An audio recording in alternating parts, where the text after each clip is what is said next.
welcome to the MyWhoosh Sunday Race Club. With 4 race starts, we're going to start with our Category 4 riders, then 3, 2 and 1. Our riders lined up in yellow, that is our Category 1 riders. In green, our Category 2. In blue, Category 3. And Category 4 in red. We've got another rider just getting distance off the back there. The question is, are they all going to come together after this sprint? Because that is the section Cutler is using to really push on here. Michael Nutt's attack could take him to the win in Category 1. It could also set the pattern for Category 2 because it brought the groups together. Now it's pulling Phil Grace clear and they're having to respond. But of course they don't have Michael Knudsen towing them up the climb. It's not over yet. It's on his way into the line now. It is going to be Valencia who's leading. Guarin is trying to close him down, but it's going to be Esteban Valencia who takes the race win. Montoya's pushed early. Castano is going after him. So is Carvajal. Valles now, I think, is out of it, and so is Dadson. I think this is 3 riders. Montoya is the rider pushing. Castano isn't going to make it. Montoya, I think, is going to take the win. They've come together. This is a run for the line. This is a sprint in. Will it be Noren? Will it be Knudsen? What? Johan Noren goes, but Knudsen's gone over the top. Oh my goodness! On the line, Michael Knudsen takes it from Johan Noren. Knudsen can see it. They're coming hard from behind. Noren is chasing, but Knudsen can see the banner. He broke away early. He has stayed clear. Michael Knudsen takes the win in the September final.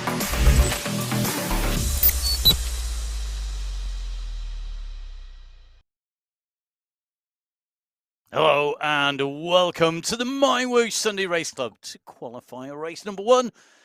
Race number 1 on the first day of October. My name's Matt Payne. We're here in the studio. I'm being quite calm because it's been absolutely manic in the studio watching the women's race. Just as manic was my co-host. Good to have you here. Emma, we're here. We had a manic race in the women's race, and it matched really what we've just seen in the finals. It could be called, had it not been for some of the other categories stepping up, the Michael Knudsen show. Well, it is really interesting. It's great to be here in October. The 1st of October, the first qualifying race for the men's race, the women's race, if you have not seen it. Matt has alluded to the fact it was really exciting, absolutely taking us out of summer into autumn in the Northern Hemisphere. Just watch it. It was brilliant. It was absolutely amazing. And before we get started, watch on Twitch TV, MyWhoosh Live on Twitch TV, if you're watching live. I'm going to say that again, because this course is going to really show off well on the Twitch TV. Well, we're heading to the Southern Hemisphere for racing today in the men. We're heading to Australia to the Wollongong course, and I love this race course. 45 kilometres of racing, 704 meters of climbing, and it is laps, as you can see. Now, this course, it has 3 category 4 climbs, 3 times up the Wollongong climb. It's 1.9 kilometers in length, an average gradient of 5.1%, but that is so false because it goes up, it goes down, and it goes up again. The gradient on the first kicker will top 10%, the gradient on the second kicker top 17%, and the top of that climb is absolutely crucial because if you are not there at the top, you will not be there at the bottom of the next climb. So this course is rolling, it's steep, and there's a lot of gradient change. And you've got to watch out from the word go, because although there's a little bit of flat, the first kicker is a tough one and it will do damage to the riders. So keep your eye out for that. We're going to hit that very shortly. Our 4 categories are lined up: yellow, green, blue, and red. Categories 1, 2, 3, and 4. And it's our 4th category riders that will go first. Huge race field here, Emma. Well, it is indeed. A number of teams: Wolfie's Racing Team, WTBR, and Backhouse Sport Club. But 52 riders in total on the start sheets today. Kaluma is here, Francis, Rodriguez, Pino, Dadson, Allport and McMurtry, but they haven't got Jamie Valles to cope with because he's moved up to Category 3 this month. So our riders lined up and ready to go. And this is going to be the start of the racing today. Well, down in the start pen with Roddle Astorga. Astorga, one of our good, strong starters as the countdown takes place. And away go Category 4. This is the MyWhoosh Sunday Race Club. This is qualifier race number 1 in October. Category 4 men, they are up and out of the start pen as one large pack, nice and cleanly away. So Luke Ulper on the front at the moment, and Category 4 love to do this, Matt. They love to push on, but it's such a big race field, Category 4 now, that big, fast push on at the start does indeed split the field a little early on. It does, and if you combine this start here, Luke Allport getting out from the blocks very quickly there, and this fast kick away with the big group, and then the first part of the climb, the kicker that comes into town from the coastline. We make our way along the coast, we go out over the rocks, over the shore, we then go up the elevator railway, up on to the shore once again, onto the coast and into town. Add those two together, and this is a brutal start. And the riders, well, they're doing that to themselves because they are the ones who are kicking on. They could all choose to sit there nice and calm, but that is not going to happen. This is Category 4. This is always hard from the gun. I think really interesting to see Allport was the first rider out of those blocks. We know he could push on later, but he really quick there. Yeah, it was indeed. And what I love is Category 4 is our biggest race field today. We've got 179 riders on the men's race today, but 52 of them are in this category. 52 riders on the start sheets in Category 4, making it our largest race field today. Well done, Category 4. That's what I If say. only there was a prize for being the largest race field. A bit like the mass participation. Well, there is. The prize is that you are part and parcel of it. True, well, that's true. You are part and parcel of the biggest race field. There you go. That is a prize in itself as the riders start to cross this bridge. They're going to take the left-hand swing, then they're going to take the right-hand swing, and then that climb is coming. So we go around the turn, that peninsula, a little outcrop of a rock that you can see with the trees on it to the left here.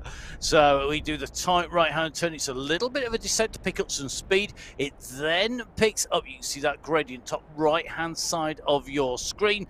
And now the kicker comes. Watch what happens to this group. It came round as one big blob. It is now going to fracture, and you don't want to be caught the wrong side of a gap here because you're going to be in trouble. Already you can see we're starting to get riders distanced off the back. We've got actually a group already distanced from this main pack. You can see that bottom left hand side of your screen, but the very front of this is where the action is happening, and at the front it's Mark Dadson, another of our specialist breakaway, go for it from the gun merchants at the moment. Well, he's peddling his way as well and truly over the top of that climb. He's going clear. He's got Cronje chasing, Kaluma Lundano, we've got Lopez Astorga all in close attendance, and this is not about attacking to take the race win at this point. That would be an incredible performance by anybody, but that is about getting clear, making it hard, get some of this big pack of riders out of the picture. Well, indeed, that is what he's doing. He's a phenomenal rider to do that. We've seen Mark Dadson take the win in the men's race in Category 4. We've seen him regularly finish top 5. He has surprised us with his climbing ability and his absolute dominance in some of these early breakaways. So Dadson really making the business stick at the moment. Ola Warren is the rider doing the chasing with David Hoyas there, but they're not really chasing particularly hard. No. No, they're not. They're not. They don't need to, though. That's the no, thing. Because look at the momentum of that downhill with that large pack. That large pack momentum absolutely doing the business in terms of pulling Dadson back in. So as Category 4 make the way past the lighthouse, taking that right-hand sweeping bend, we'll go to Category 3. The riders in the blue, another huge race field here, Emma. Yeah, it is indeed. 45 riders on the start sheets today in Category 3. Stretting is here, Nogueira is here, Monella is here, Neville Ross, Kochikov, Dromard, Diduch. And of course, the team from the Colombian Andean squad, Arrego, Pulgarin, and Arroyev, all of which can be up there in at the finale. This could be one of the toughest race categories, I think, here, Emma. Yeah, well, in last month's final, there was only 12 seconds separating Team 1 and Team 2, showing you the strength and depth in the race field. So our riders lined up, ready to go. Time to start winding that power up. They'll kick away from the start pen out and onto the course proper. Here we go. Races on for Category 3 on the MyWhoosh Sunday Race Club qualifier number 1. Those blue jerseys going out. We're riding with Xavier Maillard, a rider who excelled in the championship, has shown he is strong once again. And he's leading the group out, but quickly gets mobbed as the power and the pace goes down here. Very quick start, 40 kph already, but not strung out at this point. Maybe not as frantic as our Category 4. No, a much steadier pace out of the start pen today for Category 3. So the blue jerseys, one big tight blob off of the start straight out onto the course proper. Look at that, right the way across the road. They are 5 riders widthwise in that group, and it's looking like a steady pace at the moment, with the first minute of racing now coming up to being complete. So the Category 3 race field coming out, the start pen's much steadier than Category 4. As often is the case, they are going to swing out to the left here and continue on this early flat section before they go across the bridge and onto the kicker into the city. So Maillard, who we are in with at the moment, currently putting out 210 watts, 1 minute 23 of racing, a heart rate of 148, and his cadence currently at 88 revs per minute. You can see that individual rider data at the top of your screen in the center. That's around the rider we are watching. You can tell the rider we are watching because they are highlighted in blue on the right-hand side of your screen on the named list of riders we are looking at. On the top right-hand side, you can see the flat profile. That is the yellow line where the group is. The profile's just changed. That's because they are about to swing onto the bridge and hit that gradient, and you can see how steep that gradient is, and that's where Dadson kicked in the Category 4 race. Is anybody going to kick in this Category 3 race? Yep. They are. Do you want a monosyllabic map for a little while? No. Okay, go on. A monosyllabic commentator is not a great thing. It's definitely not. So let's go back to our multiple syllables and away from our mono. So coming across past the green vegetation, those pines at the edge of that pinnacle of rock as we make our way onto this multi-angled slope here. The changing variability of the gradient within this slope really is going to affect the riders. They have to adjust the pace to match the gradient and to match the riders. Here they go. It's Maillard on the front after leading them out of the blocks. He showed that intent on the very start of this race. He's pushing again. He's clearly up for this. He has signalled he wants to be in the mix. He does not want to get left behind. Look at those numbers. 9 watts per kilo from Kevin Horsley to go with him. Quadrelli going as well, and Diduch. No one wants to miss out here because they know Rodriguez is a strong rider. Ryan Giuliano going as well. Andre Diduch in there. These are the riders we would expect to see at the 4 in Category 3. They're the riders doing the chasing. They're the riders trying to make this stick, but the pace has suddenly come right back off, and you know what's going to happen on the downhill section. This is going to concertina back together again, and the question is going to be, have they dropped any of the riders from the 46 riders who took to the start sheets today, or is this attack all going to be for nothing? Yes to your question. Are they going to drop somebody? The answer is yes. Is this going to continue onwards? Most definitely yes. And is this decisive? Not yet. It could well be that we still have too many riders. I think there's too many riders in there. Meanwhile, we are seeing another push. Category 4 really winding up here. Dadson on the front. Allport back up with the usual blaze for these two. Up on the front, really squeezing on here. And again, Dadson and Allport doing the work early. Now, this course profile is one where with the 3 climbs and the constant changes in gradient and undulations that we have here, it really tests the rider. There is virtually no flat. This sprint is a downhill sprint. The only flat, in fact, is out past the pens. It is indeed. And when you add up the amount of climbing in the 3 Category 4 climbs today, it is less than the amount of climbing on the rest of the course. So when you do look at the course profile, that Wollongong climb looks absolutely like the key part of the course. But actually, adding those 3 climbs together, less gradient increase, than the rest of the course complete, because it is a constantly changing gradient in Australia on this Wollongong City route, and the kickers are steep, and we often see people attack not just on the Wollongong climb but on the flyovers and the bridges as well. And they can be just as decisive as that climb, because we often see a group go over the top of the climb together, and because it's a long downhill, there's time to regroup, there's time to get back together again off the top of the Wollongong climb. However, as you drop down into the town sections, the descents are not long enough to come back in. And remember, of course, whatever you do out on the course, it's all about getting over the line first. They are fighting for prizes. They're fighting for that prize money that comes in the final line. It's about getting over that finish line first, whether you're category 4, 3, 2 or 1, and it is all about the prize money for those top 5. For everybody else, they're racing each other. However, everybody would love a share of the huge prize fund that MyWhoosh give out each and every time. It's not something new. It's happened from the start of MyWhoosh. They've been very clear from the start that this is about making sure that the racing is sustainable for our riders and looking after our riders. And that means that if you're a category 4 rider and you take the win, you're going to go away with 2,160 AED.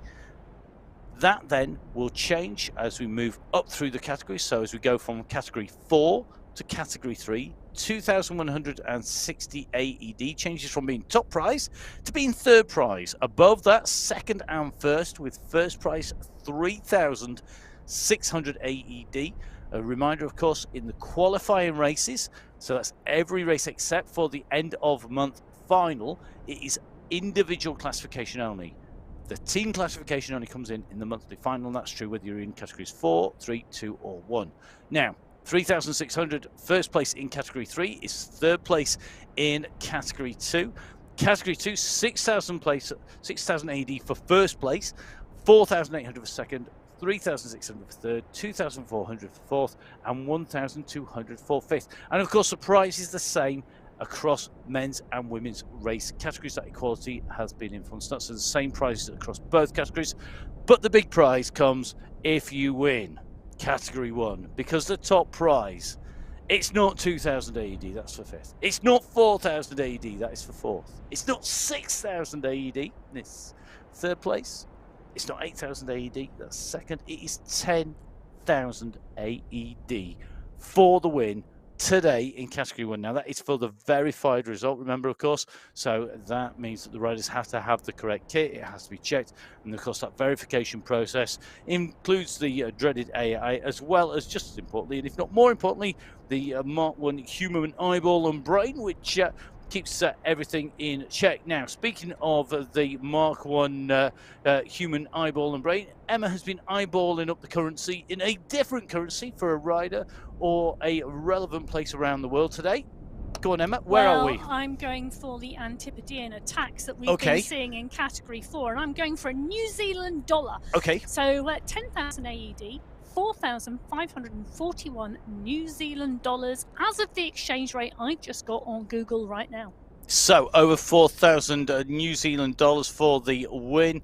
That is substantial money in anybody's currency, and it does mean that these riders know that if they didn't have incentive enough about beating everybody else, and let's face it, these riders are all competitive beasts, it is also about taking home that money. You know, a very nice Colnago with one of those. Oh, there was a lot that other bike makes are indeed available. No, not if you are loyal to MyWhoosh. I have got Colnago. I might get it tattooed on my wrist. Really? Yeah. Be terrible when we change bike sponsor, won't it? Well, there we go. It won't work. Well, whilst Matt's contemplating a tattoo, category 2 are contemplating a start. Please tell me that doesn't make the rewinds. I'm going to talk all over it. Jerseys are indeed in the start pen now. This is a great set of riders today. So the Hitman, Cycling Parrots, Cafeted Columbia and UAE Falcons are all in there today. Alongside them, well, it's a total of 44 riders on the start sheets. Philip Graves is there. Aaron has come up from category 3. Angarita Winfield rode well last week.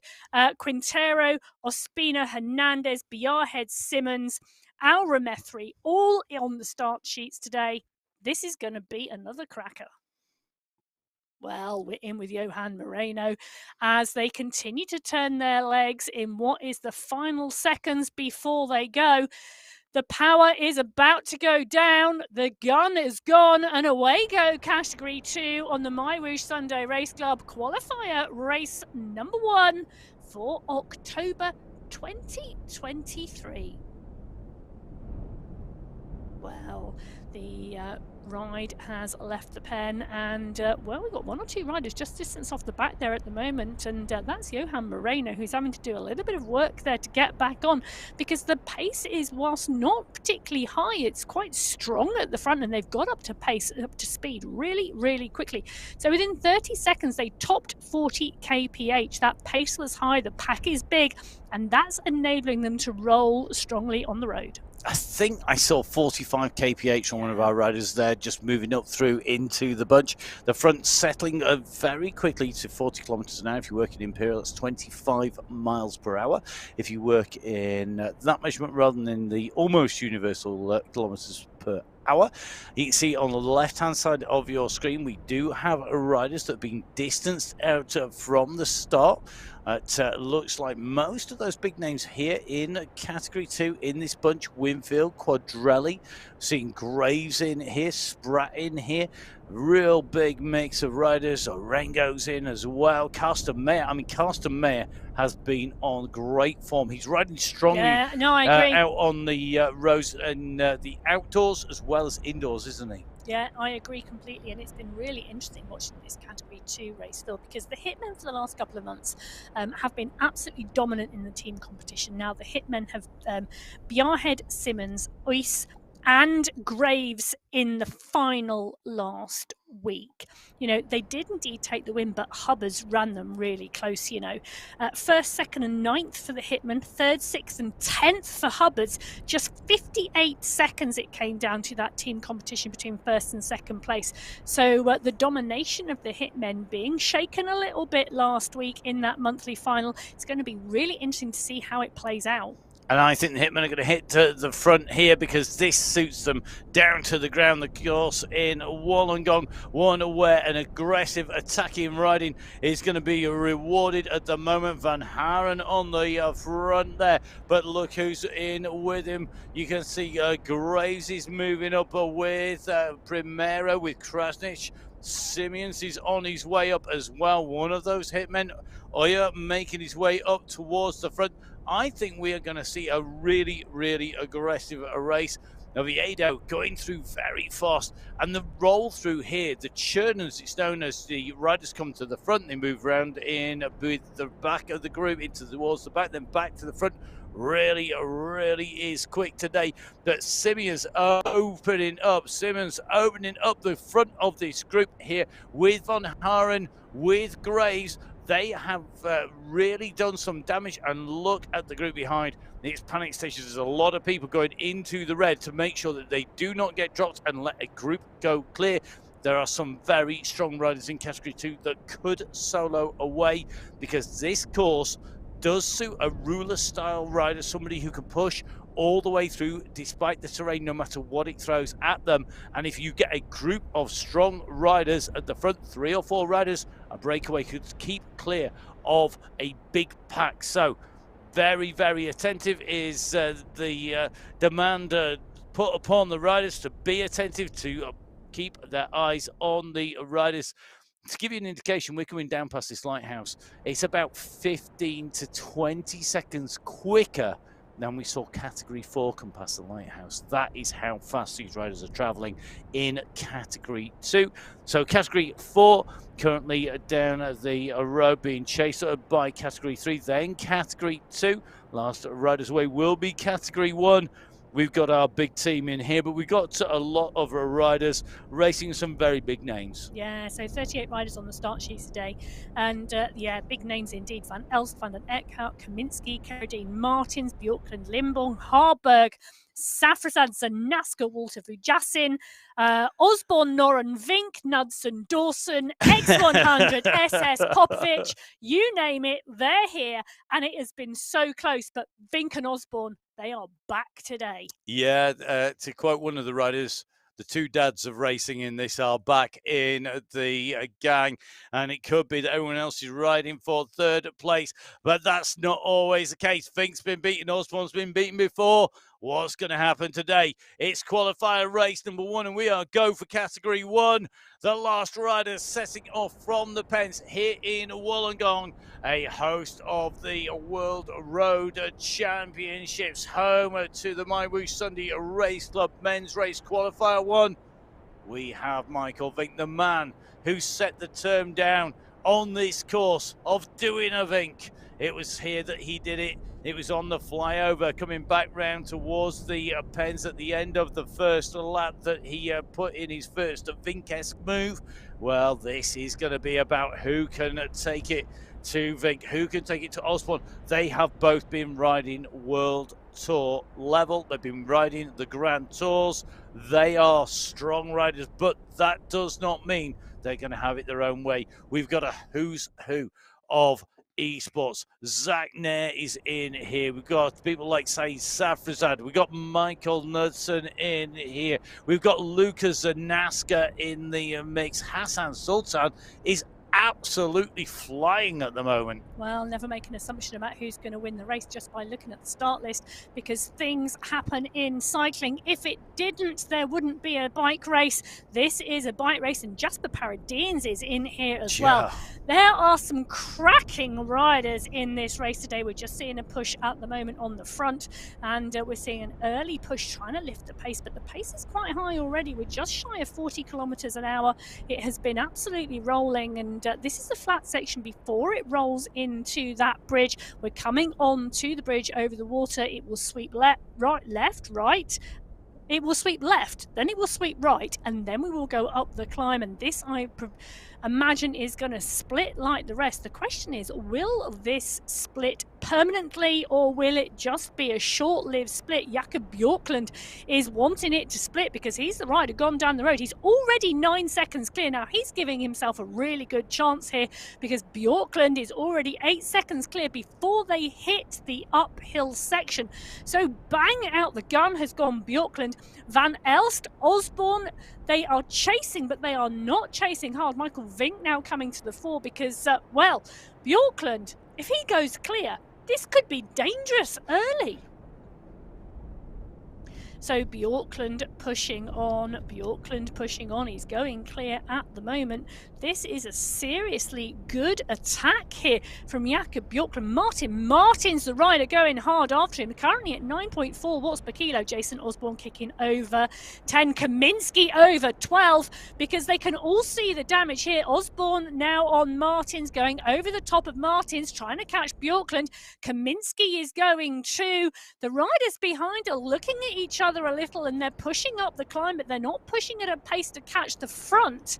So this is really interesting. Bjorklund now has got 6 seconds on Kaminsky and Martins. They are starting to close it down, and is it going to come together on the downside of this bridge climb?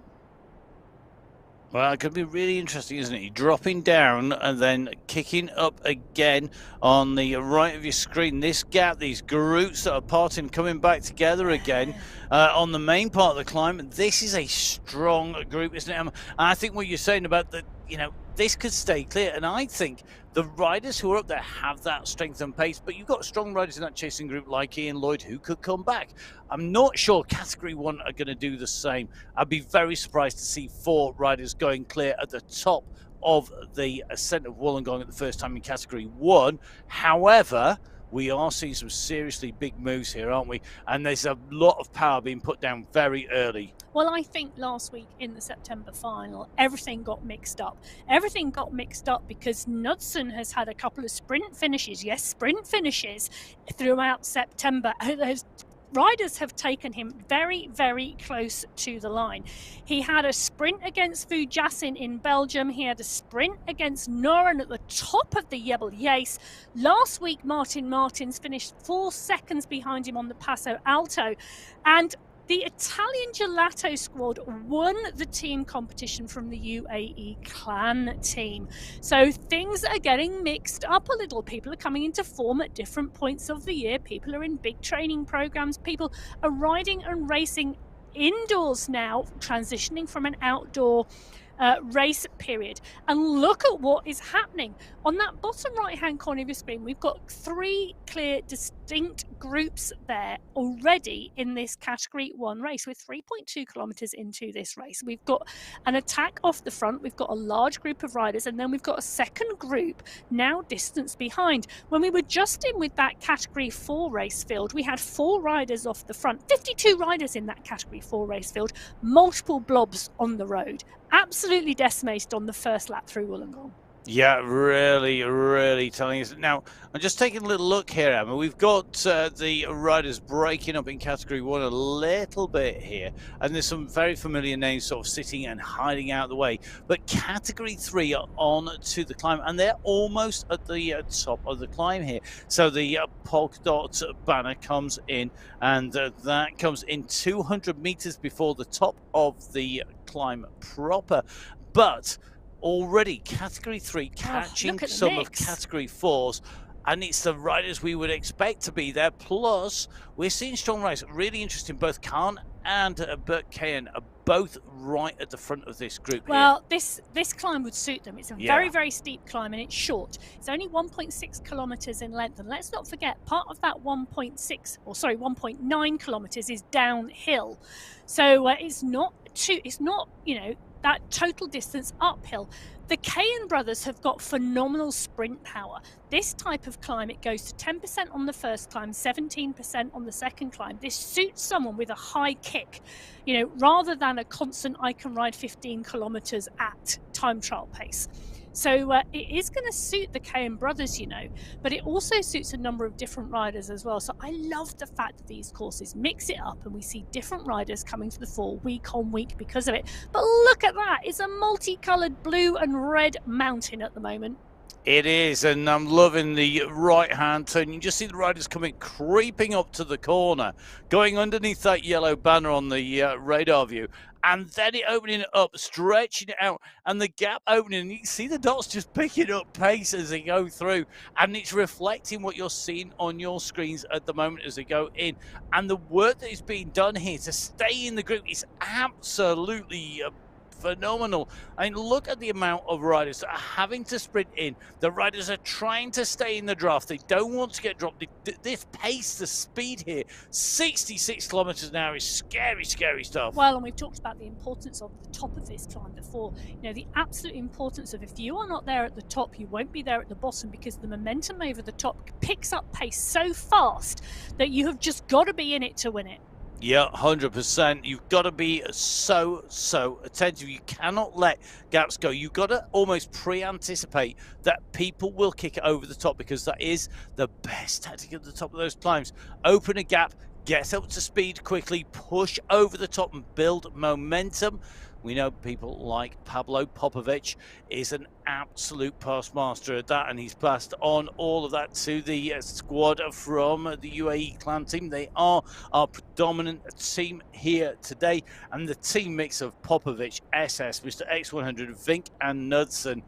I mean, okay, it's not team competition today, but I'm not sure anybody ever tells the UAE clan team that. They just seem to ride strongly as a team together. They ride as a team every week. Yeah, it's brilliant to see. And that, I think, is absolutely part and parcel of their strength, because week on week they ride together as a team, whereas quite often some of the other teams don't come together until the final.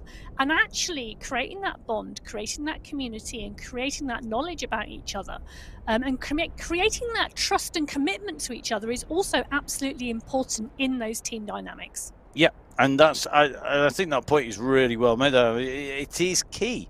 If you don't practice being a team until the finals, then how do you know how you're going to ride as a team? So the riders are well on the way around. We're just watching them. They're just closing down on our solo rider at the front, Hassan Sultan, I think it is, who has pushed through there. He's just taken the green skin suit of sprint leader. But remember, of course, the skin suits denoting the points leader in sprints and mountains don't qualify for prize money. Well, they might not qualify for prize money, but do take a look at the group rides now, because those teams putting on group rides and you can join them. So keep your eyes peeled for that. But keeping his eyes peeled in this sprint, it was Hassan Sultan who went through ahead of Stefan van Elside, Karadine Jakob Bjorkland. But 22 seconds for Sultan going through there. He picked that pace up, whereas Van Elst, Karadine, etc. just rode through with the group. Mark Gates there also coming through, but that really wasn't a particularly big effort, other than Sultan, who decided to kick through that section. And stretching your legs out, just provoking a response, is very often what the riders need to do to see how everybody else is responding. We're just jumping in with Hassan now. He's been riding really strongly outdoors. He's been putting some great performances, and it's translating here and into being carrying that form through. But he's up against it today. I mean, our specialists in esports, people like Vujasin and Zanaska and co, who are really, really strong on this. I mean, they're up against riders like Hassan Sultan, who's riding a lot everywhere. But you've also got the riders that we mentioned at the start of the show, people like Vink, people like Osborne, who, let's not forget, have been playing the game for a long time. They've been racing on MyWhoosh Sunday Race Club for a long, long time, and they have got the game down. And as it's evolved, they've moved with it. Now, let's see if they can match the riders in Category 2. We're on part 1 of the climb, on the first ascent for Category 2, and you can see by your screen being lit up in red and yellow here that Carsten Mayer is putting these riders under pressure. They're responding, and this pack is going over the top. It is fracturing riders off the back, and this is the top of part 1. We've got part 2 to come, and it's steeper on the start and at the end of part 2 as well. It is indeed, and this is what we mean by the fact that you've got the first kicker, you've got the descent, and then you've got the run into the second part of this 1.9 kilometer climb. Absolutely key, not just the uphill part, but getting the downhill technique right as well. You can fly off the front of the group on this downhill section, and then they can snowball past you as you hit the second part of the climb, because the momentum is different depending upon how you've ridden that descent. So Bjarhead, Mare, Volk, Sprat, Graves, Gates, all in this leading section of this. And you can see on that bottom left hand corner of your screen the Category 2 race field now really starting to split up. It is indeed. So here we go. We are on to the climb here. This is going to be key, because they are now on part 2. Sprat really keeping the tempo up there. He's not right on the front. Espina is pushing well here. I'll tell you something, David Espina, he's kicking out 7-8 watts per kilo. He's putting them under some serious questions here. He is asking a big question of the riders behind, and not all of them can answer this, because we are seeing riders losing contact. So the group is coming down. Will it come down fast enough? We're about to see the gradient drop down a little here before we kick back up again. But that was a strong move. That could almost, it feels like it could almost have been too strong, because when this pack now move again, he's got to be able to respond. So you can't bury yourself on that first section completely. Ospina is a really strong rider. David Ospina finished 5th in the final last week. He is on really strong form for that Cycling Parrots team. So he is a very capable rider, and it is going to be interesting to see the different tactics here, because this Category 2 race field today is packed full of very capable riders. Yeah. And I think we're going to get quite a significant group still together going over the top of this first climb, this first ascent of the Wollongong climb, this Category 4 climb. That is the polka dot banner.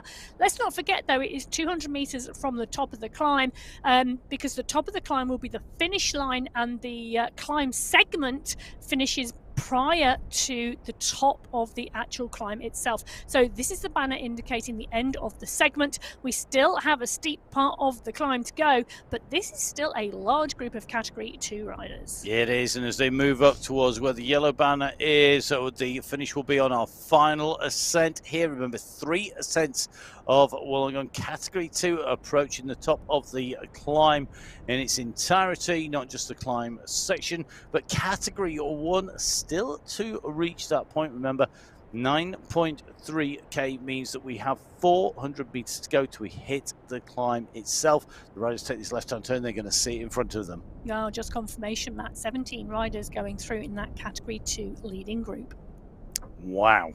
That's a big group coming up to the top of the climb. I wonder if they'll all make it as they go over the top. This is even bigger, I suspect, here. This is a huge group of Category 1, isn't it? As they come through, they're going to hit the base of the climb here. You can see the UCI banner. Don't forget, of course, that MyWhoosh, the esports partner for the UCI, running right the way through till 2026. So really looking forward to what's happening. I know loads of people have been asking us questions. What we do know, we can't tell you, pretty much. It's that straightforward. I really wondered what you were going to say then. We are embargoed on everything at the moment, so we can't tell you even, and to be honest, we would, you know. We can tell you. It's World International Coffee Day. Do you know what's even more? No, it's not even more important news, but it is important, definitely for all our riders and for us here in the studio and the team behind the scenes. Cycling and coffee, synonymous. The two go together beautifully. If you want to add a third, I suggest cake. I was doing cake yesterday and climbing, actually, but not on the bike, thank goodness, because I think my legs would have been really struggling today here in the studio with all the jumping about with the race action. But at the moment, as they go up, the jumping about is the action. It's going red on your screens as they start to put the pressure on. As they come up here, we are not seeing, though, a big detachment of riders going clear. We're not seeing a whittling down in the groups, to use the inevitable commentary phrase that we seem to employ week in, week out, because it's not happening.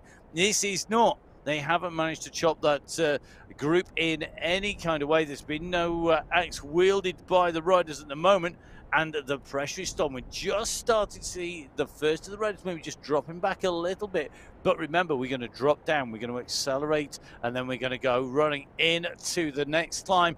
And one rider now has been detached from that group. Yeah. I don't think it's any of our big favourites. We just took in a little bit of a look back to see whereabouts who it is going to be. Now, I think all the big favourites in that group at the moment. So let's see how they go when they hit the main climb. I think it's Lorenzo Chilla, who has just been detached off the back of the group on that first part of the climb. That's a big got a bit of a push to do here. So Vajassin has to push here because he doesn't want to get left behind. He's going past Bjorklund. These two riders should know well and truly what they are doing at the moment. And Vajassin is showing you how to utilise the bottom of that climb to push back in. But this is starting to stretch, and it's starting to stretch because there's a descent and the push on the descent from the front of this group. Vajassin now making his way into that group, but we're seeing some big power start to come out. The gradient is really going to start clicking now, but this is a very well matched Category 1 race. There are world-class riders, world tour riders in here today. They know what they are doing, and my prediction is we're going to see, I shouldn't have said that. Here we go. Come on then, Emma. I thought, oh my God, don't put your colours to the mast. My prediction is we're going to see a good-sized group go over the top of this climb first time together. That's some useless prediction, that is. What an absolutely wet-like of a prediction. Thinking on your feet after you realised what you were about to say. You didn't commit then, did you? I didn't. You didn't. You did that fence. You were about to jump off it, and a bit like somebody at a bungee jump, not going to go like hanging on with grim death. You were doing it there. Well, now, one man who's not doing that is David Talbot here. He's pushing on. He's opening a little bit of a gap now, being followed by Kaminsky. Talbot, Kaminsky, Osborne, though, now showing his face up near the front. Interesting that Safrazad, the rider who can climb very strongly when it gets steep, is right up there as well. Nair is holding the wheels, Vujassin holding the wheels, Popovic are holding in those wheels, and they're holding position. But at the front, they're starting to wind this up a little bit more. We're not at the steep part, but this is winding up the rack. It's stretching the group. Will anybody be snapped on this section? Well, one of the other things that's happening at the moment is they're about to run into the back of the Category 2 race field, and that can cause some confusion, particularly when people have got their head down and they are fighting for position. The banner, though, is coming. This is the banner for the top of the climb segment, and Oh, look at that. Michael Knudsen has pushed on to go underneath that first. He's being followed by Zanaska and Kaminski. Popovic is there. So is Talbot. They are right on his wheel now. So is X100. They are not going to let him go. There's still 200 meters to the top of that climb. It's still steep, but Knudsen sets the fastest time up there with 4 minutes, 10 seconds. 4 minutes, 10 seconds.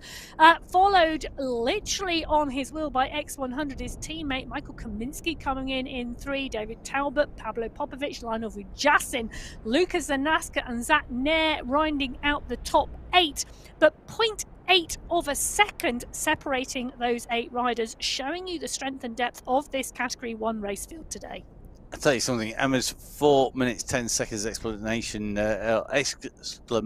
should I say, as she went, as she saw that, was almost as high as my impression of her when we were doing the sound checks this morning, which she fortunately didn't hear.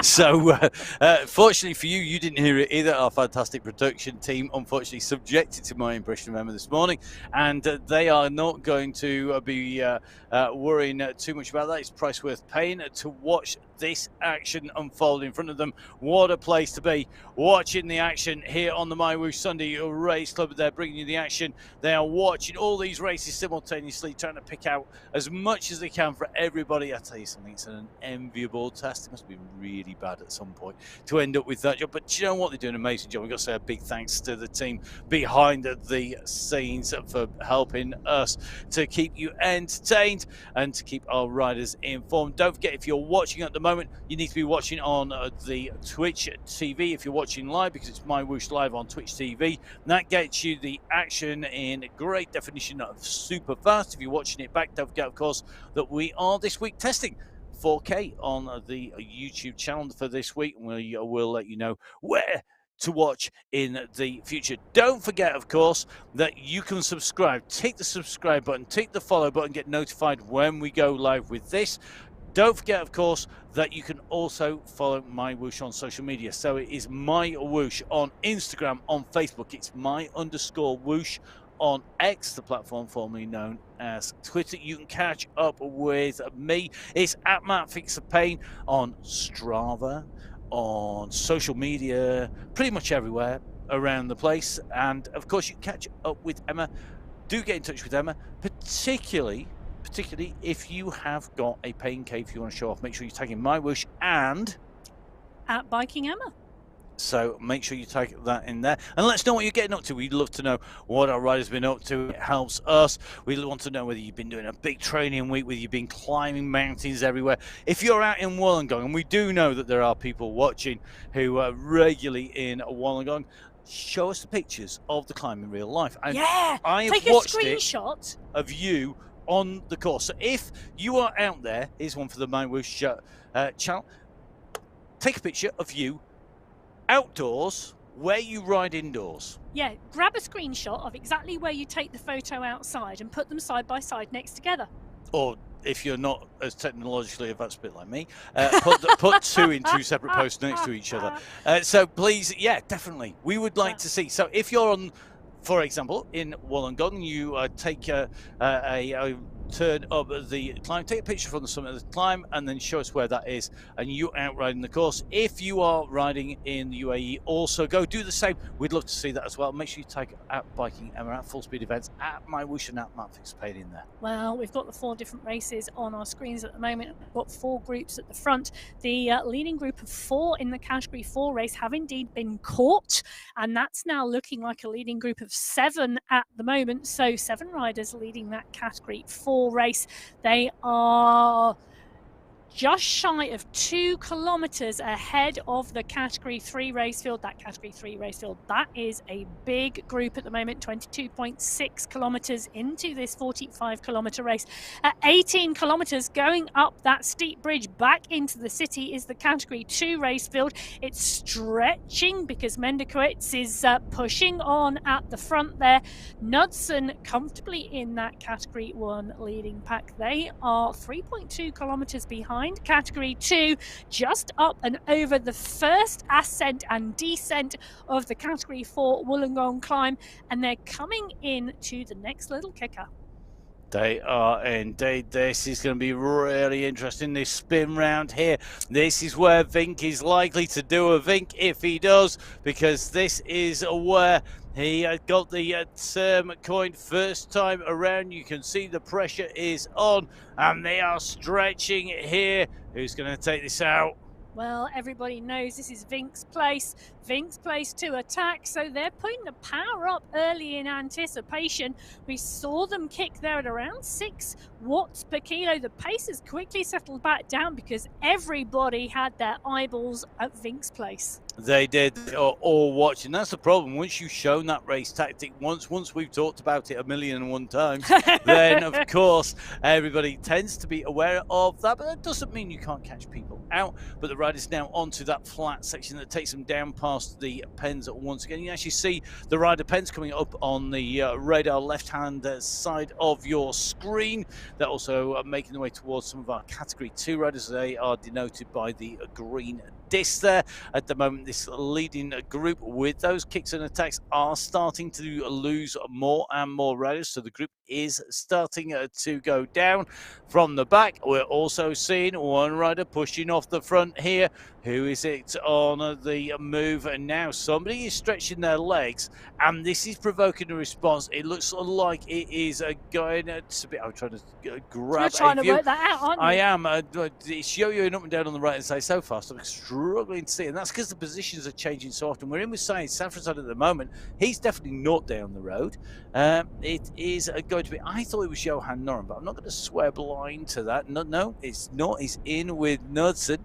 Well, the one rider down the road is holding on, and it looks like it's Michael Kaminsky who's gone for it. I think so. Kaminsky off the front at the moment, and that is a dangerous move because Kaminsky is a very strong rider. He's getting stronger and stronger, you know, at the moment. Yeah. And one day he is going to be in the top 5 and comfortably in the top 5. But it's great to see riders progressing and riders moving on.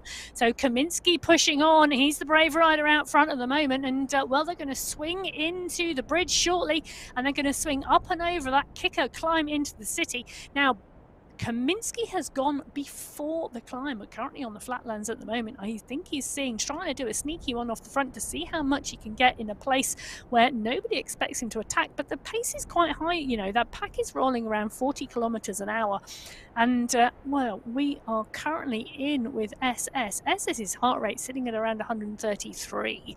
Now, SS is one of those riders who has quite a low maximum heart rate. So don't read anything into 133. Kaminsky's at 168. His heart rate is very different in performance to SS's, but it's really interesting to see the relative nature of what is going on. So Kaminsky kicking, he's now got 6 seconds. Michael Knudsen and Noren is at the front of the... So Knudsen, Noren and Martins are at the front. In fact, now Martins has decided to kick. Martins has decided it's long enough for Kaminsky to be hung out there. So Martins kicks 10 watts per kilo to get it rolling.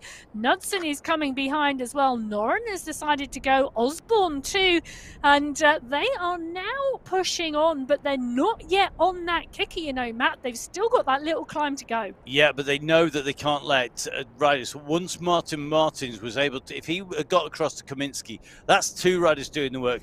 Then you see riders like Knudsen or Osborne go, and that is it. It's panic stations. The sirens are going off. The flags are waving. The flares are being shot because this is action stations. It's time to respond. It's time to act. You cannot hesitate here because the big guns are firing and they're onto this little kicker. They've been up it once already. This is the second ascent, and they have got to answer this. If you are not in here, if you go the wrong side of a gap now, you're going to pay for that. This is going to be about being in the front group as you go over the top and not being distanced. There are going to be people now with their legs screaming. Their lungs are going to be absolutely burning as they come over here, and it is all about trying to stay. Martins continues to push over the top, and I tell you something, that was a ferocious attack, and the response has come back to Kaminsky, to Martins, and behind they're in all sorts of pain. Well, I'll tell you something, Martins is a man on form, because that final section of that climb up the Paso Alto last week was absolutely phenomenal. Knudsen had about 25 seconds on the group, and Martin just kept closing and closing and closing. He absolutely nailed that last 2K of that climb and brought the gap down to 4 seconds on the line. He is absolutely on form, and no one wants to discount him today. No, definitely not. You can't discount him any day, I think. And I think that's what's great about Category 1 is we've got so many international level athletes in here and riders and competitors who are just absolutely top notch. Yes, they come from a variety of backgrounds, disciplines, sports, but they put it out there time and time again. Riders from all around the globe are racing here on the MyWhoosh Sunday Race Club and ripping it up. Now, a little bit of a pause. I don't think this is going to last for long.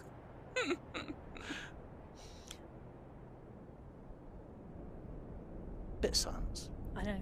It's lasted longer than the silence, though. Yeah, that's true. That doesn't take much. Okay, we're going to take the chance to look at Category 4 and 3, I think, at the moment, because we are going to get a little bit of a break in the action on Category 1. Right, Category 4. Now, on to ascent number 2, on to part 2 of ascent number 2 of a Wollongong climb. They will finish the next time they come up this climb.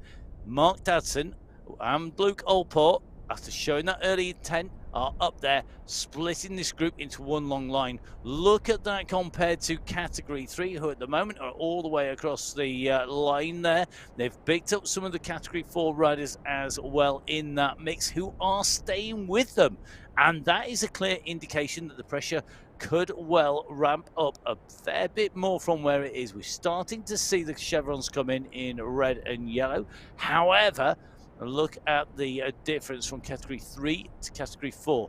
Very different profile in the shape of those groups, but Category 3, they are moving well. To say that's a big group across the lane. Yeah, well, Category 3 are 1 kilometre behind the lead of Category 4, and that 1 kilometre is indeed part and parcel as separated by this Wollongong climb, but it's not all uphill between them. It is indeed downhill shortly for this Category 3 leading bunch, and this leading bunch all tapping a pace out together, and look how wide across the road that bunch is at the moment. They've gone up and past a number of the back of the Category 4 race field, and if you take a look at the bottom left-hand side of your screen, you can see the Category 4 riders in front of them. They've got a big pack that they are shortly about to come up on, and well, I would be thinking about using the confusion of going past those Category 4 riders to try and put a bit of a tack in and break down the size of this Category 3 group. I think you need every little bit of help you can when you are surrounded by such close riders. In terms of close, I mean by close ability and level of pace. Now, Scott Francis is going to see these riders coming in behind him. He is just a little way behind Lloyd and Nowak, about 20 seconds. Lloyd and Nowak with Vanegas at the moment. But Francis is the next rider who's going to see the Category 3 chasers. He can see Lloyd and Vanegas in front, but he's going to be the carrot. There they come. Yeah, this is Category 3, and look at the pace they're carrying around that corner. They are coming, and they are coming at speed. The charge of the peloton in Category 3, what's left of it, they're onto the climb, and look at the speed here. They are ramping it up. Giuliano is going to be the first rider. I think he's going to go in and bust. And now you can see the colours on the right-hand side of your screens change. You can see those chevrons coming in as this pack goes around Scott here. That is some serious pace. There's some serious power being put in. Remember, we're at 17, nearly 18% at the moment on this section. They are digging, and they are digging deep, because it is so important to stay with this large group of Category 3 riders. This has got, well, they've got to treat the top of this climb like the finish line every single lap, because if they are not in the group, they are not in the race. And this Category 3 pack are digging and digging deep. Those red chevrons, look at them. They are lighting up the screen. They are indeed. This is all about having the push, having the pace to go up and hold the action all the way to the top of the climb. Category 4 over the top. Dadson, Gallo, Elos, and the man who is in trouble is Luke Allport. Allport has been distanced with the Manuel, with Warren, with Agudelo, I think it is. Yes, it is. So that is really telling. Remember, Allport has been really, really strong. Well, that's going to be so interesting to see whether that group chase back onto those leading 3. 5 seconds at the top of the descent. Well, taking a look over at Category 1, it's looking like they've dropped 1 or 2 riders off the back of this group, and the front of this group are motoring. They're motoring just shy of just around 45 kilometers an hour, and it is absolutely stacked full of anyone who is everyone in this Category 1 race. Indeed, everyone who is indeed anyone is here today as they go over the top. Michael Vink, we see him for the first time. He is in there, all resplendent, yellow hat in the yellow kit, as you'd expect. But I'll tell you something, he's keeping out of the way. And to be honest, if I was riding, do you know the one thing I would ensure I didn't do? What would that be? Get the sprint skin suit or the polka dot skin suit. That's because you're easily recognizable when you're wearing those. 100%. Oh, hang on. Move starting to be made. Vink's on the front. 7 watts per kilo. 7.7, 7.9. He's starting to wind this up. He's been quiet so far, but Michael Vink now 8 watts per kilo. This is an effort. This is not an attack. He's looking to ride them off his wheel, but he's being answered by Michael Kaminsky, by Jason Osborne, by Martin Martins. They're starting to come up to him. Tolbert is on his way as well. Safrazad is wise to this, and Vink is going to get swamped, I think. Certainly Martins has been. An SS now moves up to the front. Knudsen is with him. Osborne is there. Now, remember, quick reminder, Popovic, SS, Mr. X100, Vink and Knudsen are the clan team. They are the team that we can pretty much guarantee will work together to a plan. They communicate, they're kept in check by their road captain.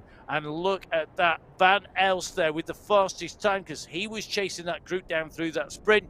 As Vink wound it up, the response came. Good to see Chris Dawson right up there. Dawson from Wahula Cole right in the mix. The Belgian wattles represented by Jason Osborne. No surprises there. Jason, of course, right up in the mix. Of course, a rider who rides on the World Tour professionally. Well, this is now attack after attack. Looking here, Zach Nair's gone. Michael Kaminsky's now going. This is now part and parcel of this Category 1 race where they're going, you are going to have to commit 120% if you want to be in this leading group. We're not taking any hangers on. You have got to work, and you've got to work hard to stay in this group. So Category 1 now really starting to wind it up. 23.6 kilometers into this 45-kilometer race. They've still got 2 ascents of the Wollongong climb to go. So we have got a lot of gradient and steep gradient ahead of us. So really, really fast action, coming quick, coming fast, really motoring. The riders go over the top of that little rise there. I say little, it was a long, draggy rise, and then start descending down. Now, if you look at that profile on the top right-hand side of your screen, you see that we've got a long descent. It steepens just into the dip. Then we've got a little kicker where a sprint from a rider can start to break it up. We then dip again, another little rise, and then a long run into the climb. And all of these undulations are starting to provoke moves. Mr. X100 now on the move. The UAE clan team sending rider after rider down the road to keep everybody on their toes, to really make everybody work hard. And this is why having strength in depth is key. He's got Knudsen coming up onto his wheel. Knudsen will have known this was coming as they go over the top of this little riser and then into the descent. Again, they're going to drop down now. This descent is not as far, but as they go up over the bridge here, this is definitely doing a bit of damage to the legs at the back. There's a lot of people scrambling here to stay in this group, and that is very telling indeed. It's brought back together again. For how long? Not so sure. Oh, the pace then went off a little bit there. In fact, down in that pack, there's some riders taking a nice little tow at the moment. But Vink, Knudsen, Martins, Mare, all coming towards the front of that group. And we are starting to see attack after attack after attack now. It's going to be really interesting when we get to the base of the Wollongong climb this time. And it's just coming up now on the top right-hand corner of your screen. You can see the yellow line is where the pack is. The mountain climb is just coming onto the screen. That, I think, is going to be the next part and parcel of the selection, but Noren's having none of it. Noren's just kicked at nearly 11 watts per kilo. Noren putting in a huge attack before we get to the climb. Now, the response coming from Nair and Panitsa, Osborne is there, but not a huge response coming at the moment. We're not seeing the UAE clan team pick this up. You know, in fact, now we are. SS has now come to the fore. SS is now kicking at 7.8 watts per kilo. So SS on the charge and doing the chase down, but Noren's got 3 seconds at the moment as Knudsen comes up alongside his teammate Jason Osborne, not letting it go either. They are bringing back Noren, but Noren is not this rider. This rider is James Mountner, and he's a category 2 rider that Noren has gone flying past. Do you know what? I'm absolutely loving the fact that people are not worried about reputation. They're not worried about people's abilities. They are prepared to attack the big established teams, the big established names, the people at the very top of the sport, going out and having a go. Johan Noren absolutely giving it big beans here. Come on, Johan. Dig in here, buddy. He's absolutely pushed. He's getting a response from behind. It's SS who's chasing down. And you could put money on it, couldn't you, that the UAE clan team were going to send riders up there. But the rest of the riders know to break the UAE clan team, you've got to put rider after rider after rider down the road. How else are you going to try and break them? And when you've got so many riders, if you work as a group, you might have a big team of 5, but there's a lot more than 5 people up against them at the moment. Well, we were talking earlier on today about riding on the platform and playing on the platform to understand the dynamics and understand what tactics you might use racing and how you might use cadence, etc.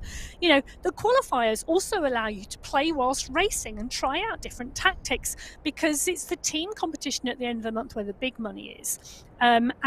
This is a perfect opportunity. There are 4 qualifiers in October. Perfect opportunity to play during racing and try out different tactics. Yep, 4 qualifiers. Quick reminder for everybody, it is October, and because we start basically on the 1st of the month, it means we've got 4 qualifiers, then our final. It's one of our longer months here on MyWhoosh. It gives you lots of time to get in your 2 qualifying rides, to come in and to get those verified rides. Now, just taking a look at our screens, category 2, right hand side of your screen, category 1, left hand side of your screen. Category 1 are on the slopes, steep slopes at the start of the Wollongong climb. It's going to very quickly go up to about 17%. However, right hand side, right at the very top, are the riders in category 2. Volk, Spratt and Mendakowicz, along with Arengo now pushing over the top. They can see that yellow banner and they know they've got to push. Now, they've got a bit of a gap here that has opened up. It's not huge and the groups are starting to split, but as they go up here, they are working to really wind this up and to open up the gaps on the riders behind. They know this tactic works, and where is the gap going to fall? Where is the guillotine going to chop the group in 2? Will it be equal, or will we see this all come back together and be another big Frankenstein's monster as they come back down here? They need to get this down. They need to break this up. At the moment, there are riders behind fighting to get back on the wheels, and Spratt is leading this out. Look at the power he's putting down here, with Simeon's just with him as well here. They are continuing to wind. They are not giving the riders behind much chance to get back in. No, well, they're trying to break this group on the descent, and we've seen that tactic work before. Now, 13 riders went over the top of that climbing segment together in this Category 2 race, and they are now trying to break this group of 13 riders on the descent. And this is going to be interesting to see whether this tactic works. So Spratt, Simmons, Graves is also there, you know, and this group now coming back together, because that draft dynamic of a large group really helps with with the momentum and the pace. So 13 riders leading the Category 2 race on the descent of the climb. This is the Category 1 race, and they are on the ascent of the climb. This is 17% currently under their wheels, and this is a large group of Category 1 riders with absolutely stacked quality of a field here. Kaminski, Van den Eckhout, Martins, Noren, SS, Nair, Vink, Knudsen, they are all in here. This is a cracking Category 1 race. Finish lining up.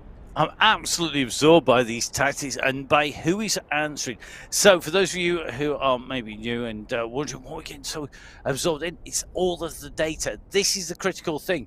So much data on the riders. If you were out riding outdoors with a group of riders, you'd look across. You'd be able to see how hard they're working, whether they're a climber, whether they have got a great power to weight ratio. Now we can't do that, of course, because it's esports, because we're indoors and lots of us are riding in different places, although we have seen some amazing pictures come in of people riding together. Please do keep those coming, they're brilliant. But the data here tells us the watts per kilo, the most essential piece of data that you can get when you are racing. It is key to racing. Knowing what everybody else is putting in, how hard they're racing, how hard they're working. Smart riders are watching that. They're watching the distance. They're seeing where people are attacking. They're watching those race tactics. They're continuing to push on when they can, when they need to, when they can make the most advantage. SS winding it up from that Wollongong climb banner that will signify the end of the climb each lap. It's done it for laps 1 and 2. Next time it will be the final ascent, but this will be the run to the line next time we come up here, because this is the final slopes as they come up. As they came through, SS taking the fastest time up the climb from Zanaska, Osborne, Safrazad, Noren, Kaminski, Talbot, and Knudsen is in there as well. That for me is going to be really interesting, because there have been together. I make that 15 riders going over the top of the climb together there, Emma. Would be my informed guess, let's say. Well, your informed guess matches mine completely. So excellent. 15 riders, 15 world-class esports riders going over the top of the Wollongong climb for the second time. Now, let's remind our viewers, 3 Category 4 climbs today. That Category 4 climb is the Wollongong climb. We go up it 3 times. We go up it 3 times, not down it 3 times, because the checkered flag is at the top on the 3rd ascent. Now, that finish line will come 200 meters after the polka dot banner, signifying the end of the climbing segment. And it is not flat when you get to the end of the climbing segment. It does indeed kick up to 17% on those final slopes. And that is where the race, I think, is going to be won, because of the quality and size of this leading group. So here we go. This is the descent down. Who will be in the running when we get round to that final slope for the final time? They've got to stay in this group as it comes down. And this is where our riders, they've proved that they can stay in here this far. It's very rare to find anybody loses ground on this descent or in the run in now, because they've managed to survive all of the attacks so far. So that leading group have come through and over the top of the climb, and in that mix is a real who's who, isn't it, Emma? There's nobody there that we wouldn't expect as a surprise, really, is there? Absolutely not. But one thing that is a little surprise at the moment is we've got 2 riders just dangling dangerously off the back. They are now closing that down and coming back into the group. But at one moment there, that could have gone either way for them. So 2 riders now just closing themselves back in and getting into the back of that group. Take a look at that. They're now all back together again. So 15 riders leading the Category 1 race, 13 riders leading the Category 2 race. As we see a bit of a check here, and it is indeed David Talbot and SS who are just, I want to say, flickering off the back of the group, because it's not within or outside either of these 2 riders' capabilities to get back in, but they are just flittering off the back of the group, you know, and they need to be careful. They need to push and they need to get back in, or else that train is going without them.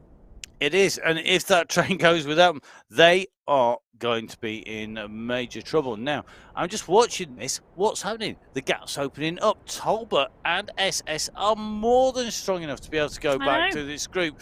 And the longer they're out the back, the longer they are going to be in trouble. Yeah, I agree with you completely. You know, the longer they stay off the back, the more danger that the front can do. And when you bear in mind SS set the fastest time up the Wollongong climb on lap 2, there's a question now as to whether for the UAE clan team his work is done. And actually Talbot is the one that's been challenged by that because he's thought SS was going to stay in the group. But it's not worked. It's not at all. So indeed, X100 is the rider pushing on the front with Michael Knudsen. They are teammates of SS in that UAE clan squad. Vink is there as well. So is Safrazad and Noren. Martins has made the juncture. So has Van den Eekhout and Van Elst. Nair is there as well. So good, strong names here, but surprising SS and Talbot are the ones off the back.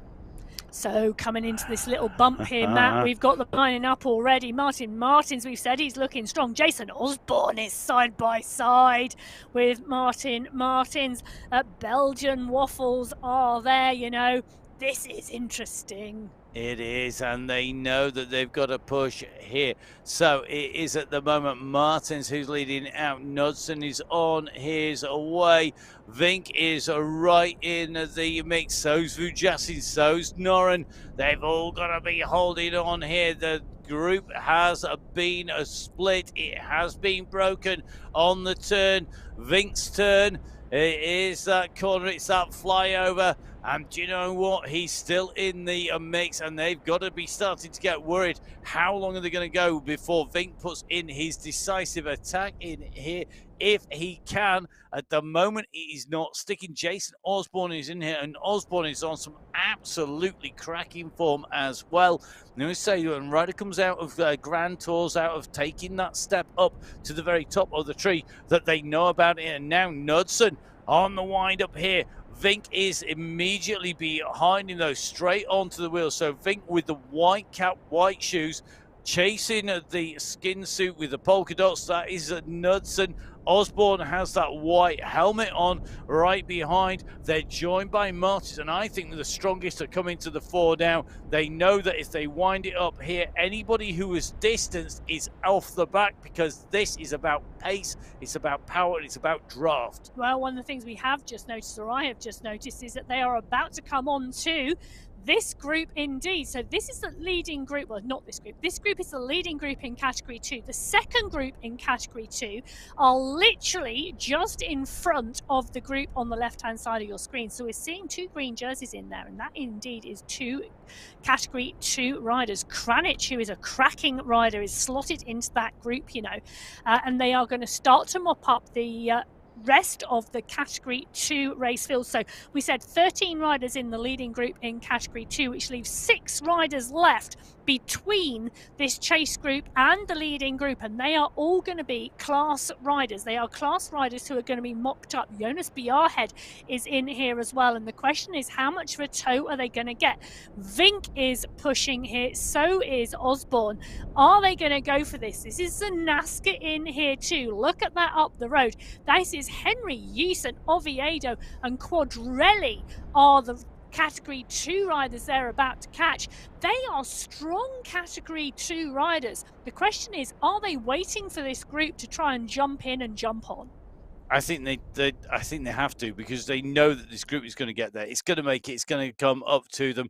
You're not going to hold off Category 1, not when the pace is hot, not when the racing's hot, and not when everybody's all over it. This is all about survival. And again, another kick now from Knudsen. Knudsen's going to try and take advantage of going past Ace here. So as he goes through, he takes the draft. He's kicking hard. You can see those red chevrons are in there. And Knudsen trying to use as much of the draft from the rest of the riders he's getting up to. And look at this. He has just seen a massive push. Everybody wants to try and go with him, but they are going to pull him back. They're going to go over the top. They come back together again. Where is the next kick going to go? Where is it going to be? Let's watch him go on to this turn.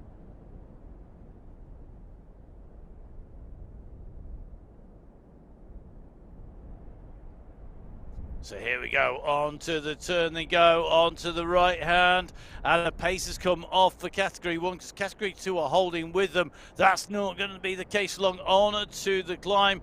Looks to me like Fink has moved up in that white cap. He has. He's got company at the moment. He's got Kaminsky with him. Nudson's moving up here as well, trying to come up on the right-hand side in the polka dot skin suit. But at the moment, this is not a sprint style attack. This is not a go down the gutter and head off into the distance. This is about keeping the pace hard here, and really interesting to see that we've got riders like Oviedo, who's basically in the mix here with the Category 1, because Category 2 have been able to go so far with him. Now this is a big attack, 9 watts per kilo coming out from Martin Martins. He's on the move now. What response are we going to get? Osborne winding it up in pursuit, but Martin Martins goes again here, and it's Osborne who's going to chase him down. Well, I keep saying he's a rider on form at the moment, and he's absolutely showing us today. Martin Martins pushing on, Jason Osborne on his will, Kaminsky, Nair, Noren and Bjarhead, the Category 2 rider in the chase group behind. So it's only 1 or 2 seconds at the moment, but Martin Martins pushing on here. He is the rider out front, Osborne on his wheel. They're not going to make a 2-up time trial of this because the rest of the group are now coming back. And when they come back, that's where you expect to see another kick over the top. Martins has gone hard. He put a dig in there as he was getting caught. But now look at this. Here goes Knudsen. Knudsen pushes on at 8 watts per kilo. Is he going to take anybody with him? He's not at the moment. We're not really seeing an answer to this. And I think we're likely to see at some point Knudsen sit up. He does. That allows the group to come back together. He didn't take clear. I think the riders want to take 2 or 3 riders through. They don't want to bring everybody in. They don't want to go solo.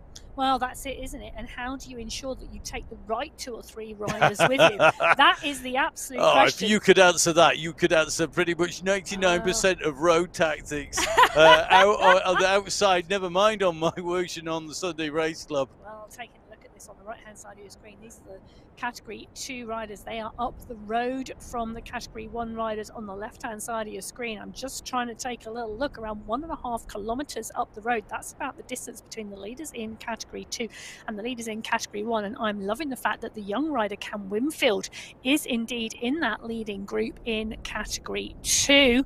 But that climb, surely, has he got the sprint? Mendakowicz has got a chance up there. Graves, we know, can set a great time trial pace up there. Simmons could be in the mix here, but Nicholas Spratt climbs well.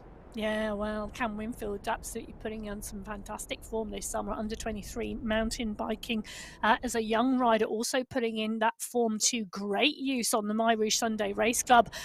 And it's great to see him mixing it here with these riders right at the very front. You know, at some point, I'm expecting him to progress to Category 1 as he develops in his racing career. Now, Category 3 here in front of us. This is a big mixed group. Category 4 riders in here and Category 3 riders. And if you take a look on the bottom left hand side of your screen, you see there's a Category 4 rider out down the road. Still the leader on the road is a Category 4 rider, but this chasing group is chasing hard and they are coming towards the final climb of the day. And I'm not sure that these leaders, it's the riders on the right of your screen who are your leaders in Category 4 are going to stay clear. Remember, this is 45 kilometers along the race at the moment, about 800 meters separating the groups of riders, but we have the climb. The Wollongong climb, a quick reminder, it is a 2-stage climb. Our riders are going to hit that now in Category 4. They hit the start of the climb. The climb itself is 1.9 kilometers long in itself. It's going to finish at 44.8k in terms of the section. That is the segmented climb, and then there's that final 200 meters of absolutely lung-busting, leg-burning agony that is going to take them to the finishing line. All 4 categories on their final run towards the climb, and Category 4 are onto it. at 43.1k. Category 3 are chasing hard at 42.5k. Category 2 are at 39.4 kilometers and at 37.9. Category 1, the last group of leaders on the road, but remember they've only been racing for 58 minutes. Well, 58 minutes into this race, there's a large group of Category 1 riders all still in this. 13 riders at last count in this Category 1 leading group, and it is an absolute who's who of riders on the MyWhoosh Sunday Race Club. Safrasad, Vink, Martins, Nair, Kaminsky, Vujasin. They're all in this mix, and take a look at this. At the moment, it's X100 who is in danger. He's off the back at the moment, which would take that group down to 12 riders. So X100 surprisingly in danger at the moment, but take a look at that. SS is the rider behind him. Now, is this a tactic to get SS back into the group, and are X100 and SS now going to work together to try and chase back on? And it's going to expend a lot of energy if they do. Now, you can see the profile, top right-hand side. You're going to see we're going to go up to that ascent. So we're going to basically go from the right. It's going to scroll its way through. We've got a step, a drop, then a pinnacle. Then we drop back down again. This is the last major climbing section before we go into the Wollongong climb. But they've got to get back to that group. Now, the group in front will slow as they hit the slopes as it starts to ascend. If they can get in contact at that point, just as they hit the base of the climb, and before the riders go over the top, they have a chance of staying in touch. And you can see how hard they're burying themselves here to get back on. They are sitting consistently around about the 7 watts per kilo pace. That is tough stuff. Well, that is teamwork, trying to get your teammate back on, and take a look at that. That has given SS the second fastest time through that segment. So Vink going through fastest at 22.4 seconds. 0.3 of a second back is SS. He is doing the chasing at the moment. Osborne in 3. So as SS and X100 continue to chase back on, they can see the group, they can see where they are aiming for, but that group is 7 to 8 seconds in front, and it is motoring. It's motoring because they are coming up to the 40-kilometer mark of racing, indicating 5K to go. And look at this, Michael Vink has ended up in the green skin suit of having the cumulative fastest points, best point score across the sprints. The points added up just throughout the duration of the sprints, and then that equals our sprint leader. Michael Vink now having the green target on his back of the sprints leader, but it will change it up for people who were looking for the yellow and had that kit dialed. So could be a great tactic. Change kit on the very last segment before you go on to the final climb. Where tired eyes think you're a Category 2 rider. It's quite possible. It's been done before by some very, very, very good people at spotting who riders are. It does happen. So let's see what happens in Category 1 there on the left-hand side of your screen. On Category 4, these are your leaders. Now, Elos, Allport, Gallo and Dadson are your 4 leaders. They are currently at 44.3k. They have 200 meters to go to the banner for the polka dot end of segment, and then they are going to be coming in to the final part. That's the yellow banner, and that is going to come at 700 meters away. So we're going to see just how far they are. 600 on the way through at the moment, so 44.4 under the wheels of your leaders in Category 4 on the right hand side of your screen. They've got now 600 meters to the top. Will they make it up in front? They have got to keep pushing here, because this group, they're actually catching riders, lapped riders, because of the nature of this circuit. They're on the right of your screen behind. Nijuki in the Category 3 has got a gap of 2 seconds at the moment, and at the moment the Category 3 riders are not able to close this down. This is a big move by him, and at the moment it looks to me like Nijuki's clear of Martinez Geraldo. So Geraldo at the moment in second position, but at the front of the race. This is all about getting to the top of the climb. They've got the polka dot banner, then the race finish. Well, currently you can see the polka dot banner indicating the end of the segment. Gallo going through with Elos and Allport, but the Category 3 race is holding up and it's now in 4th on the road. And Nujuk is going to come through and past, I think, the first 3 riders in the Category 4 race as they go under the polka dot banner and still have 200 meters to go. So here we are. This is the run into the finish. We're at 44.8k. Who's going to get there first? It's between Gallo and Yuki. I think at the moment it's Gallo who's leading. Well, as Gallo looks up, he can see the yellow banner ahead. He continues to push. Gallo is the current leader on the road, but he's also leading that Category 4 race. Nuki, the leader on the Category 3 race field, 4 seconds behind him.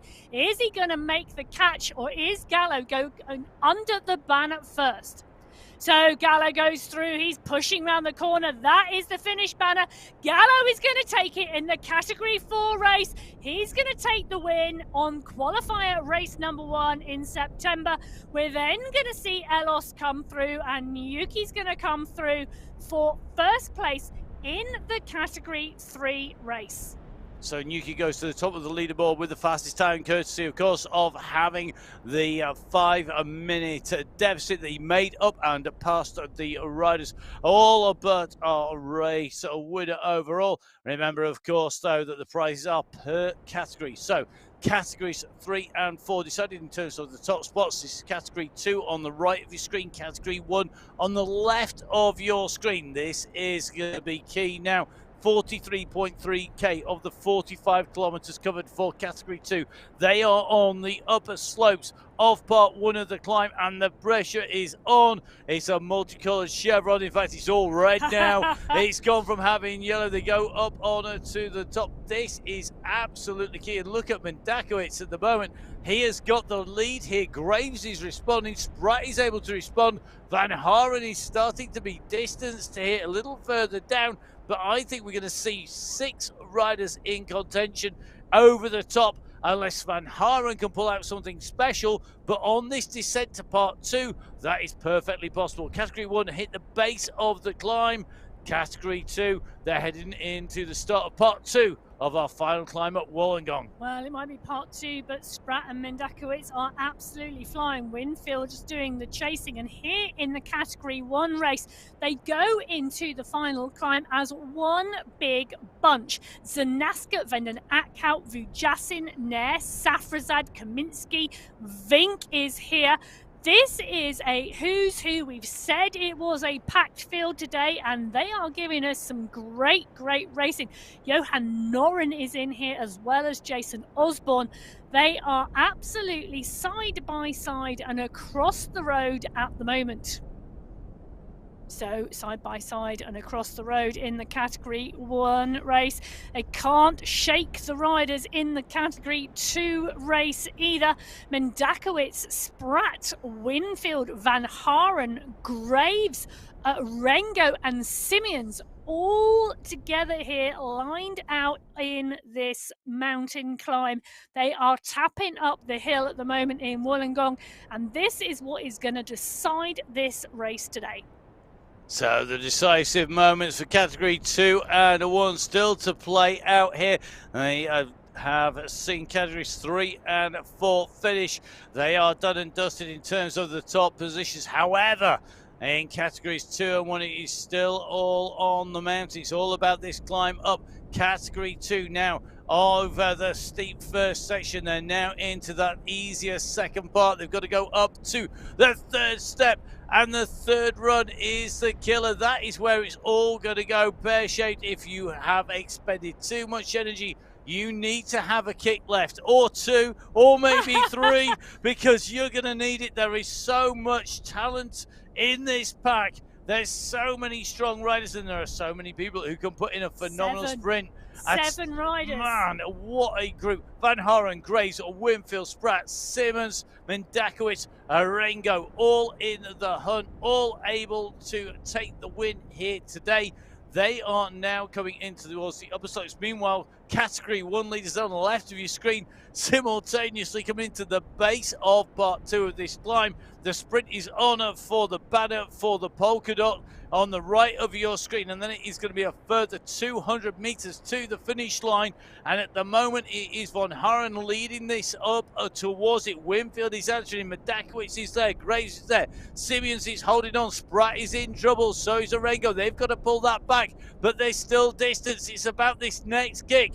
Van Haren is going to lead this out towards the line, or is he? Here comes Medakowicz over the top. Medakowicz has kicked hard. Yeah, Medakowicz has kicked off, but so has Graves and Winfield. But Medakowicz is holding this pace at the moment. Can anyone respond? He's got 1 second on Winfield. Winfield is coming. He kicks again, but Medakowicz is holding his pace. He's going to hold the pace, I think, to the yellow line. I think Medakowicz is going to win this. Winfield's going to come through in 2 and Graves in 3. Von Haren should take 4th place, Simmons in 5th as they come to the line. Categories 4, 3 and 2 now decided. Remember, all the results at the moment on the screen and on the MyWhoosh.com website are live. They will change to unofficial at the end of the race when all riders are finished, and then they need to be verified for those prizes. But Category 1, the last riders on the road to decide their top places. Kaminsky's kicking. He's opened up the throttles. He's at 8 watts per kilo. We know that these riders can sprint much higher than that, and they're having to push to close him down. He's heading for the line. Kaminsky's got the gap, and Vujasin is going. Is Vujasin going to break his duck? Is he going to be your winner here today? That's a massive kick. Osborne's going after him. This is about that run for the line. Who's going to get it? Who's got the timing right? Well, it's Osborne who's kicking at 12 watts per kilo. Osborne is absolutely laying this down, but Vujasin is there. Vujasin and Osborne are side by side. Who has got the deeper kick? Who wants this most? Vujasin is kicking again. I think Vujasin wants this more than Jason Osborne, but Knudsen now is coming. Knudsen has saved his kick till late, but Vujasin takes the win. Lionel Vujasin takes the win from Michael Knudsen on the MyWhoosh Sunday Race Club. That was a phenomenal finish to Category 1. And I tell you something, Lionel Vujasin will now be a happy man. His face can be the Matthew van der Poel to his previous fan art face when he got beaten into 2nd place in a sprint in Belgium when we went there for the first time. Please make sure you watch it back, or even better, come and join us when we head out there in the future. So your results are up on screen for Category 1. Vujasin, Knudsen, Osborne, your top 3, with Van den Akker and Martins provisionally in 4 and 5 behind. Then it's going to be Kaminsky, Noren, and Safrazad going in and through. Fantastic racing from all of our riders in all of our categories on the men's race here today on the MyWhoosh Sunday Race Club Qualifier Race number 1. Remember, we will be back next week for Qualifier Race number 2. If you are missing my voice in the meantime, don't forget, of course, you can catch up with me on the Crosscast. The latest episode is out on that. Or even better, you can catch up with me on social media at MattFixThePain. Emma, where can we catch up with you? No, you can catch up with me at Biking Emma on Instagram. And please do get in touch. What a start to October. And it is only going to continue, I'm sure, in the same vein. Lots of great courses, lots of great worlds. Jump on, have a ride on MyWhoosh. Download the app on iOS, on Android, and on Windows on the MyWhoosh.com website. I say a massive thank you to you for watching. A massive thank you to our riders for making it so exciting. And, of course, all the team at MyWhoosh who make it happen behind the scenes. But from Emma and myself and Matt Payne, we're going to go have a coffee for International Coffee Day. It's going to be joined by a bit of cake, because who needs there to be an International Cake Day today to do that? But most importantly, we are going to get out on the bike. I hope you're going to do the same. If you are, stay safe. We'll see you again soon. Goodbye.